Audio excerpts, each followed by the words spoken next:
یہ شعر ہے، یہ مصرع ہے یا یہ بند ہے؟ بالکل صحیح، یہ سادہ جملہ نہیں ہے بلکہ یہ 2 مصروں پر مشتمل ایک شعر ہے۔ بالکل صحیح۔ آپ کو کیسے پتا چلا کہ یہ شعر ہے؟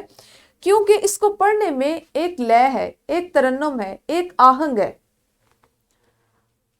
اگر میں اسی کو بدل کے اسی کے الفاظ کو بدلوں اور کوئی خاص اضافہ کیے بغیر معمولی سے اضافے کے ساتھ اس طرح سے لکھ دوں، آپ غور کر چکے ہیں، آپ پڑھ چکے ہیں میرے ساتھ، تو میں اس کو اگر لکھتی ہوں، نعت نبی کی چاہ میں میری آنکھیں اشک بار ہیں، آپ کے احترام میں میرے لفظوں نے پھر قطار باندھی ہے، تو کیا آپ کو ان کو پڑھنے میں کچھ فرق محسوس ہوا؟ بالکل صحیح۔ جب ہم شعر پڑھتے ہیں، کوئی نظم پڑھتے ہیں، تو اس میں ایک ترنم ہوتا ہے، خود بخود اس کے لکھنے والا جو ہے، جو شاعر ہے، وہ اس کو اس انداز میں لکھتا ہے کہ پڑھنے والے کو اس میں لے، آہنگ اور ترنم محسوس ہو۔ لیکن ہم جب سادہ جملہ لکھتے ہیں تو ہم اس طرح کی تمام آپ یہ کہہ لیں کہ بندشوں سے آزاد ہوتے ہیں، ہم نے اپنی مرضی سے سادہ جملہ لکھنا ہوتا ہے۔ تو ہم نے آج جو چیز سیکھنی ہے، اس سے مجھے یہ اندازہ ہو رہا ہے کہ آپ کو نظم اور نثر کا فرق بھی پتہ چل گیا ہے اور آپ کو شعر کی ادائی بھی آ گئی ہے۔ پیارے بچوں، کیا آپ جانتے ہیں کہ نبی اکرم صلی اللہ علیہ وآلہ وصحبہ وسلم کے نام محمد پر قرآن مجید کے پارہ نمبر 26 میں ایک سورت موجود ہے؟ یقیناً آپ سب اس سے واقف ہوں گے۔ اگر کسی بچے کو نہیں پتا تو یہ کوئی ایسی بات نہیں، اب اس کو یہ پتا چل گیا ہے کہ ہمارے نبی اکرم صلی اللہ علیہ وآلہ وصحبہ وسلم کے نام پر 26ویں پارے میں ایک سورت ہے، سورہ محمد۔ آج جو آپ نے نعت پڑھنی ہے، اس میں شامل کچھ خاص الفاظ، ایسے الفاظ جن کی ادائی، جن کا تلفظ آپ کو واضح ہوگا، آپ کو اچھے سے ادا کرنا آئے گا، تو آپ اس کو نعت میں اچھے سے پڑھ سکیں گے۔ امی، سب سے پہلا لفظ ہے امی۔ پیارے بچوں، آپ کو یاد ہے نا، حمد میں خدا دیکھتا ہے جو ہماری حمد تھی، اس میں ہم نے ایک نئی چیز سیکھی تھی کہ ایک جیسی املا والے الفاظ، ان کے اگر اعراب بدل دیں تو ان کے معنی بدل جاتے ہیں۔ آپ کو اس لفظ کو دیکھتے ہی یقیناً آپ کو وہ سبق یاد آ گیا ہوگا کہ اسی طرح سے اگر ہم الف کے اوپر سے پیش ہٹا کے زبر لگا دیں تو امی بنتا ہے، امی، لیکن ہم یہاں پہ پڑھ رہے ہیں امی، اور میں ابھی آپ کو پڑھاتے ہوئے اس کی وضاحت کروں گی کہ اس کا مطلب کیا ہوتا ہے۔ ایک نیا لفظ آپ کی نعت میں جو ہے وہ ہے آج صداقت، صداقت، اور آپ پڑھنے جا رہے ہیں کرینہ، یہ بھی یقیناً آپ کے لیے نیا لفظ ہوگا، کرینہ، ایکان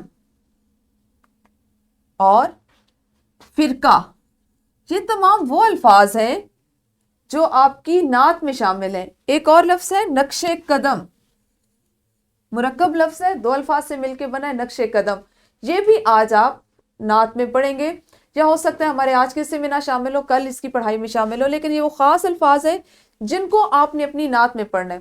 تو آپ نے ان کا تلفظ میرے ساتھ بھی سیکھا، مزید آپ اس میں بہتری اپنی معلمہ کی مدد سے بھی لا سکتے ہیں۔ تو ہم آغاز کرتے ہیں، یہ آپ اپنی کتابیں کھولیں، اپنے سامنے اپنی میز پہ رکھیں، نعت ہے آپ کے پاس، آپ کی کتاب میں اسی طرح سے یہ درج ہے۔ میں آپ کو ایک دفعہ اس کو یہاں سے پڑھ کے بتاتی ہوں، پھر میں اس کی وضاحت آپ کے ساتھ کروں گی، ٹھیک ہے؟ امی لقب ہے ہمارے محمد صلی اللہ علیہ وسلم، بڑی شان والے ہیں پیارے محمد، ہمیں پیار و الفت سے جینا سکھایا، صداقت کا رستہ بھی ہم کو دکھایا، جہالت کے جتنے نشان تھے مٹائے، نئی زندگی کے کرینے سکھائے، انہوں نے ہی قرآن کا تحفہ دیا ہے، انہوں نے ہی قرآن کا تحفہ دیا ہے، کبھی تم نہ بھٹکو گے وعدہ لیا ہے، امانت میں ہرگز نہ خیانت نہ کرنا، امانت میں ہرگز خیانت نہ کرنا، یہ فرمان ہے تم نہ باطل سے ڈرنا، کتابوں فرشتوں پہ ایمان رکھنا، کتابوں فرشتوں پہ ایمان رکھنا، کہ تم آخرت پہ بھی ایمان رکھنا۔ پیارے بچوں، وضاحت سے پہلے آپ میری ویڈیو کو یہیں پہ روکیں اور اپنی معلمہ کے ساتھ مل کر پہلے 6 اشعار کی اسی انداز میں مثالی بلند خوانی کریں۔ جی، تو یقیناً بلند خوانی تو آپ نے کر لی ہوگی، اس کو اچھے سے آپ نے پڑھ لیا ہوگا۔ اب ہم اس میں جو شامل نئے الفاظ تھے ان کے معنی اور اس نظم میں جو واقعات اگر شامل ہیں تو اس کی وضاحت کرتے ہیں، ٹھیک ہے؟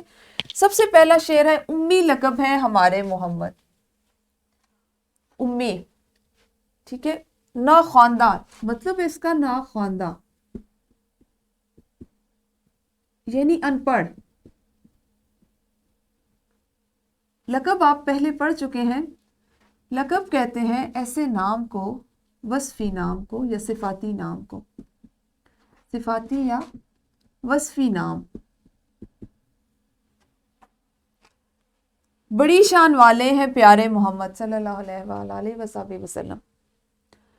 ہمارے پیارے نبی صلی اللہ علیہ وسلم جو ہے وہ چونکہ پڑھنا لکھنا نہیں جانتے تھے، تو ان کو وہاں کے جو لوگ تھے وہ امی کہتے تھے. یعنی ان کا یہ لقب تھا، ان کا یہ صفاتی یا وصفی نام تھا، کیونکہ وہ ناخواندہ تھے، وہ پڑھنا لکھنا نہیں جانتے تھے. اور پڑھنے لکھنے سے مراد اس وقت وہ عربی جو ان کی زبان تھی، اس میں جو وہاں پہ درس و تدریس رائج تھی یا رواج تھا، وہ چیزیں ہیں. تو یہی چیز ہوئی کہ جس وقت حضرت جبرائیل علیہ السلام آپ صلی اللہ علیہ وآلہ وسلم کے پاس پہلی دفعہ وحی لے کر آئے، تو آپ نے یہ بات آپ نے اپنی اسلامیات کی کتاب میں بھی پڑھ رکھی ہے کہ انہوں نے پہلے آپ سے آ کے کہا اقرا، کہ پڑھو، پڑھ. حضرت جبرائیل علیہ السلام نے بھی سب سے پہلے جو بات آ کے کہی وہ پڑھنے کے لیے تھی. تو آپ صلی اللہ علیہ وسلم نے ان سے کہا کہ میں پڑھنا لکھنا نہیں جانتا. تو اس ریفرنس سے یا اس حوالے سے یا اس تعلق سے آپ دیکھیں تو ہمارے نبی جو ہیں وہ پہلے سے پڑھنا نہیں جانتے تھے، بلکہ اللہ کے حکم سے ان کو علم سکھایا گیا، ان کے سینے میں علم کو ڈالا گیا. تو آپ کا تو لقب تھا ناخواندہ یا ان پڑھ، آپ کو کہا جاتا تھا. آپ صلی اللہ علیہ وآلہ وسلم نے اس کے بعد جب آپ کو حضرت جبرائیل علیہ السلام نے اپنے ساتھ لگایا تو آپ کے سینے میں وہ نور، علم کا نور جو ہے وہ ڈالا گیا. ہمیں پیارو الفت سے جینا سکھایا، ہمیں پیارو الفت سے جینا سکھایا، صداقت کا رستہ بھی ہم کو بتایا. کل جب ہم اپنا مترادف اور متضاد کا کام کر رہے تھے تو اس وقت میں نے آپ کو الفت کے کئی معنی بتائے تھے، ہم معنی الفاظ بتائے تھے مترادف میں. الفت پیار، انس، محبت، بہت سے معنی ہیں اس کے، ٹھیک ہے. تو آپ صلی اللہ علیہ وآلہ وسلم نے ہمیں پیار سے، محبت سے، شفقت سے، دوسروں کے ساتھ ان سے رہنے کا درس دیا. آپ صلی اللہ علیہ وآلہ وسلم نے کسی ایک کا فرق نہیں کیا کہ یہ پیغام کسی ایک خاص فرقے کے لیے، کسی ایک خاص طبقے کے لیے، میرے خاندان کے لیے، میرے دوستوں کے لیے، میرے قریبی لوگوں کے لیے، بلکہ آپ صلی اللہ علیہ وآلہ وسلم نے یہ پیغام تمام انسانیت کے لیے دیا کہ ہم پیار سے رہیں، محبت سے رہیں، آپس میں ایک دوسرے سے کوئی اختلاف ہے تو اس کو نظر انداز کریں. صداقت آپ کو پتہ ہے اس کا معنی، آپ نے چونکہ کل مترادف اور متضاد کے گھر میں مشق بھی کیا، تو اس کا معنی ہے سچائی. اب سچائی سے یہاں پہ اگر ہم اس کو وسیع معنوں میں دیکھیں تو مختلف معنی لیے جا سکتے ہیں. آپ کے قول کی سچائی، آپ کی بات کی سچائی، آپ کے فعل کی سچائی، آپ کے کام کی سچائی، آپ کے اعمال کی سچائی، جو آپ کر رہے ہوتے ہیں ہر چیز میں سچائی ضروری ہے. بنیادی اس کا آپ یہ کہہ لیں کہ اس کا بنیادی عنصر ہے. سچائی کے بغیر، صداقت کے بغیر آپ کوئی کام نہیں کر سکتے. آپ کہتے ہیں نا، آپ نے اکثر اپنے بڑوں سے یہ بات سنی ہوگی، اپنے اساتذہ سے یہ بات سنی ہوگی کہ ایک جھوٹ بولیں تو اس کو چھپانے کے لیے 100 جھوٹ بولنے پڑتے ہیں.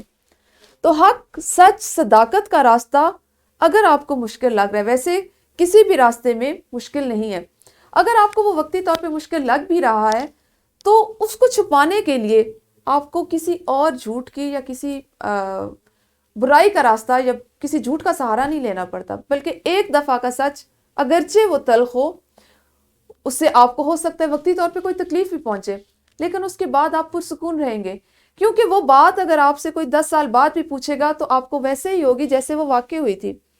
لیکن اگر آپ نے خدا نخواستہ سچائی کے راستے کو چھوڑ دیا ہے، جھوٹ کا یا کوئی اور راستہ اختیار کیا ہے، عموماً جھوٹ ہی ہوتا ہے، سچائی کو تمام برائیوں کی جڑ، جھوٹ کو تمام برائیوں کی جڑ کہا جاتا ہے کہ ہر برائی شروع ہی جھوٹ سے ہوتی ہے. جھوٹ جو ہے وہ جڑ ہے. جس طرح آپ دیکھیں پہلے جڑ نکلتی ہے، پھر پودا نکلتا نکلتا کتنا بڑا ہو جاتا ہے، درخت بن جاتا ہے، اس پہ پھل پھول. اسی طرح ایک جھوٹ آپ بوتے ہیں، وہ ایک جڑ بنتی ہے، اور اس جھوٹ کو چھپانے کے لیے آپ بہت سے اور برائیوں کا اور جھوٹوں کا سہارا لیتے ہیں. تو آپ صلی اللہ علیہ وآلہ وسلم نے ہمیں جو تعلیمات دی ان میں بنیادی تعلیم تھی کہ ہمیشہ سچائی کا، حق اور صداقت کا راستہ اختیار کریں. جہالت سے مراد ہے تاریکی. اب یہاں تاریکی آپ اس اندھیرے کو نہیں کہہ سکتے جو رات کا اندھیرا ہوتا ہے، بلکہ یہاں پہ اس کی مثال دی گئی ہے۔ اس تاریکی سے مراد چونکہ اندھیرا ہی ہے، تو یہاں پہ تاریکی یا اندھیرا کس کو کہا گیا ہے؟ اس وقت جو عرب کے حالات تھے ان کو تاریکی، ان کو جہالت، ان کو ان کی کم علمی، یا ان کے وہاں کے جو رسم و رواج کی تاریکی یا اندھیرا تھا یا سیاہی تھی، وہ کہا گیا ہے۔ آپ جس طرح سے اپنی اسلامیات کی کتاب میں ساتھ میں پڑھ رہے ہیں، آپ نے تاریخ میں پڑھا یہ کہ نبی اکرم صلی اللہ علیہ وسلم کی آمد سے قبل وہ لوگ عجیب برائیوں میں اور غلط اور فضول رسم و رواج میں الجھے ہوئے تھے۔ بے شمار برائیاں تھیں ان میں، اور وہ ساری کیا تھی؟ وہ سیاہیاں تھیں، تاریکیاں تھیں ان کی زندگی کی، اندھیرے تھے ان کی زندگی کے۔ تو آپ صلی اللہ علیہ وسلم نے دنیا میں جب تشریف لائے، جب اللہ تعالیٰ کا پیغام پہنچانا شروع کیا، پھیلانا شروع کیا، تو وہ تمام نشان، وہ تمام تاریکیاں، وہ تمام سیاہیاں، وہ جہالت کے رسم و رواج، وہ ان کے رہن سہن، ان کو بدلنے کی کوشش کی، ان کو بدلنے کا حکم دیا، جس میں بہت سی برائیاں تھیں۔ جیسے وہ لوگ شراب پیتے تھے، شراب نوشی کرتے تھے، اپنی بیٹیوں کو زندہ دفن کر دیتے تھے، بتوں کی پوجا کرتے تھے، بتوں کی پرستش کرتے تھے، اللہ کے ساتھ دوسروں کو شریک ٹھہراتے تھے۔ عورت کو عزت نہیں دی جاتی تھی، عورت کو کوئی اس کی جائیداد میں اس کا کوئی حصہ نہیں تھا، بلکہ عورت کی کوئی عزت، کوئی اہمیت ہی نہیں تھی۔ جو امیر تھا وہ غریب پر اس کا زور چلتا تھا، وہ اس کو غلام یا محکوم بنا کے رکھتا تھا۔ کسی طرح کا کوئی قانون نہیں تھا، جس کا جو جی چاہتا تھا وہ اسی طرح سے زندگی گزارتا تھا، لا قانونیت تھی۔ تو یہ تمام چیزیں آپ کچھ لمحے کے لیے آنکھیں بند کریں یا سوچیں کہ ہمارے ارد گرد یہ ساری برائیاں ہوں تو ہماری زندگی کیسی ہوگی؟ یقیناً سیاہ، تاریک۔ تو یہاں پہ جہالت، جس کا معنی تاریکی، اس سے مراد وہ رسم و رواج، وہ رہن سہن ہے جو آپ صلی اللہ علیہ وسلم کے دنیا میں تشریف لانے سے پہلے تھے۔ نئی زندگی کے کرینے سکھائے۔ کرینہ ہوتا ہے طریقہ۔ اب نئی زندگی کے کرینے یعنی آپ صلی اللہ علیہ وسلم نے ہمیں وہ طریقے سکھائے کہ جن پہ چل کے، جن پہ عمل کر کے ہم حق کا راستہ، سچ کا راستہ، نیکی کا راستہ اختیار کر سکتے ہیں۔ وہ راستے کیا تھے؟ اللہ کے ساتھ کسی کو شریک نہیں ٹھہرانا۔ اللہ ایک ہے، واحد ہے، اکیلا ہے، ہمیشہ مانگے تو اسی سے مانگے، اور اللہ ہی سنتا ہے، اللہ ہی عطا کرتا ہے۔ قیامت کے دن پر یقین رکھنا، جیسے ہم نے شروع میں پڑھا، صرف جو آپ نے پڑھی ایمان مفصل کی، کہ ہم قیامت کے دن پہ یقین رکھیں گے۔ ہمارا ایمان ہے فرشتوں پر، رسولوں پر، کتابوں پر، اور مرنے کے بعد دوبارہ اٹھائے جانے پر قیامت کے دن پر۔ تو یہ وہ طریقے ہیں، اس کو کہا گیا نئی زندگی۔ آپ صلی اللہ علیہ وسلم نے یہ طریقے، یہ چیزیں سکھائیں عرب کے اس معاشرے میں رہنے والے لوگوں کو جو بہت تاریکی میں، جو فضول رسم و رواج میں ڈوب چکے تھے یا ان کے مطابق زندگی گزار رہے تھے۔ انہوں نے ہی قرآن کا تحفہ دیا ہے۔ اب انہوں نے سے مراد آپ صلی اللہ علیہ وسلم ہے، کہ آپ پہ ہی اللہ تعالیٰ نے چونکہ قرآن پاک نازل فرمایا، اپنی آخری کتاب، اپنے آخری محبوب نبی صلی اللہ علیہ وسلم پر نازل فرمائی، تو یہ قیامت تک آنے والے تمام انسانوں کے لیے، بغیر کسی تفریق کے، تمام انسانوں کے لیے یہ ایک تحفہ ہے، یہ ایک روشن چراغ ہے، کہ جس سے ہم میں سے جو بھی ہم سے پہلے والے، ہمارے آباء و اجداد اور ہمارے بعد کی نسلیں، قیامت تک آنے والے تمام انسان اس سے روشنی پائیں گے، اسی سے وہ تعلیم سیکھیں گے، اسی کو وہ اپنے لیے مشعل راہ بنائیں گے، اور اس پہ عمل کر کے اپنی زندگیاں جو ہے وہ گزاریں گے۔ کبھی تم نہ بھٹکو گے، وعدہ لیا ہے۔ بھٹکنا ہوتا ہے راستہ بھولنا، بھٹکنا، راستہ بھولنا۔ کیا وعدہ لیا ہے کہ کس طرح راستہ نہ بھولو گے، سچ کے راستے پہ، سیدھے راستے پہ کس طرح سے رہو گے، کہ اگر تم قرآن پاک پر، اس کی تعلیمات پر، سنت نبی صلی اللہ علیہ وسلم پر عمل کرو گے تو تم کبھی اپنے راستے سے، سیدھے راستے سے، اللہ کے پسندیدہ راستے سے بھٹکو گے نہیں، کسی اور جانب تمہاری توجہ نہیں ہوگی۔ اور پھر یہ زندگی جو بہت مختصر سی زندگی ہے، جس کو قرآن پاک میں صبح یا شام کے ایک پہر کے برابر جس کی مثال دی ہے، کہ انسان کی زندگی جس کو وہ اتنے سال سمجھتا ہے، اتنا طویل سمجھتا ہے، اور اس میں پتہ نہیں وہ کیا کیا سوچتا ہے اور کون کون سے گمان اور خیال کرتا ہے، یہ اتنی مختصر ہے کہ قرآن پاک میں اس کو صبح یا شام کے ایک پہر سے مثال دی گئی، اس سے تشبیہ دی گئی ہے۔ تو اس زندگی کو اگر تم نے، اور یہ وہ آزمائش کا مقام ہے، جو امتحان کی، یہ امتحان گاہ ہے ہمارے لیے، کہ یہاں پہ ہم جو کریں گے اس کا صلہ ہمیں ہمیشہ رہنے والی قیامت کے بعد کی جو زندگی ہے، جب ہم اٹھائے جائیں گے، وہ ہماری ہمیشہ رہنے والی زندگی جس کا کوئی اختتام نہیں، تو اس کا صلہ ہمیں وہاں پہ ملے گا، ہمارا آج کا بویا ہوا وہاں کاٹا جائے گا۔ تو اگر ہم آپ صلی اللہ علیہ وآلہ وسلم کی تعلیمات پر عمل کریں گے، قرآن کو اپنے لیے مشعل راہ بنائیں گے، تو یہ ہمارا، تو آپ صلی اللہ علیہ وسلم کا یہ وعدہ ہے کہ پھر ہم کبھی راستے سے نہیں بھٹکیں گے، ہم اللہ کے بتائے ہوئے سیدھے راستے پہ چلیں گے۔ امانت میں ہرگز خیانت نہ کرنا۔ خیانت امانت جو ہے اس کے الٹ، اس کا متضاد، اس کی ضد ہے خیانت۔ امانت کی ضد کیا ہے؟ خیانت۔ ٹھیک ہے، کہ آپ کے پاس کوئی چیز رکھواتا ہے اور کہتا ہے ایک مقررہ وقت تک یہ تمہارے پاس امانت ہے، اور آپ اس چیز کو اسی طرح سے اپنی جان سے بھی زیادہ اس کی حفاظت کرتے ہیں، اس کو محفوظ رکھتے ہیں، اور جب لینے والا واپس آتا ہے، تقاضا کرتا ہے، تو آپ اس کو اسی طرح سے اس کو واپس کرتے ہیں۔ تو یہ ہوتی ہے آپ کے پاس امانت، اور اس کو اسی طرح لوٹانا۔ لیکن فرض کر لیں آپ کا کوئی دوست ہے، وہ آپ کو اپنی ایک پینسل دیتا ہے اور کہتا ہے کہ میں 2 دن کے بعد تم سے واپس لے لوں گا۔ اب یہ اس کی امانت ہے جو اس نے آپ کے پاس رکھوائی، اور آپ اس کے امین ہیں، امانت رکھنے والے ہیں۔ اب فرض یہ آپ پہ ہو گیا کہ آپ اس کی پینسل کی حفاظت اپنی پینسل سے زیادہ کریں۔ آپ کی پینسل کھو جاتی ہے تو اس کا مسئلہ نہیں ہے، لیکن آپ کے دوست کی پینسل محفوظ رہنی چاہیے۔ ایسا نہیں ہو سکتا اور نہ ہونا چاہیے کہ آپ کے دوست نے آپ کے پاس پینسل رکھوائی، آپ کی پینسل جو ہے وہ خراب ہو گئی، یا تو آپ نے اس کو اپنے دوست کی پینسل استعمال کرنا شروع کر دی۔ یہ امانت میں خیانت ہے، کیونکہ آپ نے بغیر پوچھے اس کی چیز جو امانت تھی، جو آپ کے پاس رکھوائی گئی تھی، اس کو استعمال کیا۔ تو ہمیں اپنے چھوٹے چھوٹے فعل، چھوٹے چھوٹے عمل سے بھی اس چیز کو ثابت کرنا ہے کہ ہمارے نبی اکرم صلی اللہ علیہ وآلہ وسلم نے ہمیں ان چیزوں سے منع فرمایا ہے۔ یہ فرمان ہے تم نہ باطل سے ڈرنا۔ باطل ہوتا ہے جھوٹ، باطل ہوتا ہے ایسی جھوٹی طاقت، جو جھوٹی بات ہو سکتی ہے، جھوٹی طاقت، جھوٹا راستہ، جس میں کوئی حقیقت نہ ہو۔ وہ بات کی ہو سکتی ہے، وہ آپ کے قول کی ہو سکتا ہے، آپ ہو سکتا ہے اپنی بات میں غلط ہوں، آپ اپنے کام میں غلط ہوں۔ تو آپ صلی اللہ علیہ وآلہ وسلم کا یہ فرمان ہے کہ اگر کبھی تمہارے سامنے کوئی ایسی طاقت آ جائے جو غلط ہو، تو تم نے سچ پہ رہنا ہے، سچ پہ قائم رہنا ہے، سیدھے راستے پہ چلنا ہے، اسے گھبرانا نہیں، کیونکہ باطل میں، جھوٹ میں، برائی میں کوئی قوت نہیں ہوتی، کوئی طاقت نہیں ہوتی۔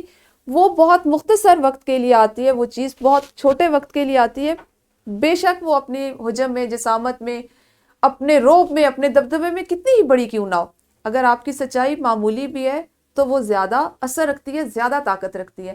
تو آپ صلی اللہ علیہ وآلہ وسلم کا یہ فرمان ہے کہ کبھی بھی باطل سے نہیں ڈرنا۔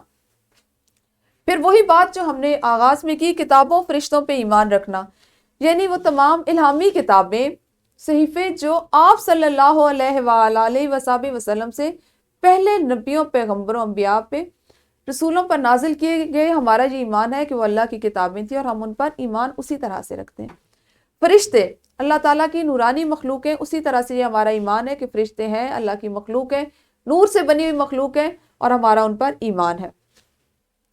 کہ تم آخرت، اب آخرت سے مراد قیامت کا دن ہے، کہ جب سارے انسان جو ہیں وہ دوبارہ سے زندہ ہوں گے، اٹھائے جائیں گے، اور ان کا جو معاملہ انہوں نے اس زندگی میں، اس دنیا میں انجام دیا، اس کو وہ اس کے مطابق ان کے ساتھ ان کو سزا اور جزا دی جائے گی۔ تو یہ ہمارا ایمان ہے۔ آپ نے یہ بات سنی ہوگی کہ جیسے ہندو ہیں وہ اپنی میتوں کو، اپنے مردوں کو اس لیے جلا دیتے ہیں کہ وہ اس بات پہ ان کا ایمان نہیں، وہ یہ کہتے ہیں کہ جب مردہ جل گیا تو کیسے آخرت کے دن یا قیامت کے دن اس کو زندہ کیا جائے گا۔ تو وہ اللہ تو قادر ہے، وہ ہر چیز پہ قدرت رکھتا ہے، جس نے پہلے تخلیق کیا، بنایا، ایک مٹی کے جسم میں روح پھونکی اور اس کو پیدا کیا، تو اس کے لیے کیا مشکل ہے کہ ہم مر جائیں تو وہ دوبارہ ہمیں قبروں میں سے نہیں اٹھا سکتا۔ تو ہمارا یہ ایمان ہے، ہمیں اپنے ایمان کے مطابق اس بات کو ہمیشہ اپنے ذہن میں رکھنا چاہیے کہ قیامت کا دن ہے، اور مرنے کے بعد ہم دوبارہ اٹھائے جائیں گے، اور ہمارے ساتھ سزا اور جزا کا معاملہ تبھی ہوگا۔ اور ایقان جو ہے یہ ہوتی ہے یقین کی جمع، ٹھیک ہے،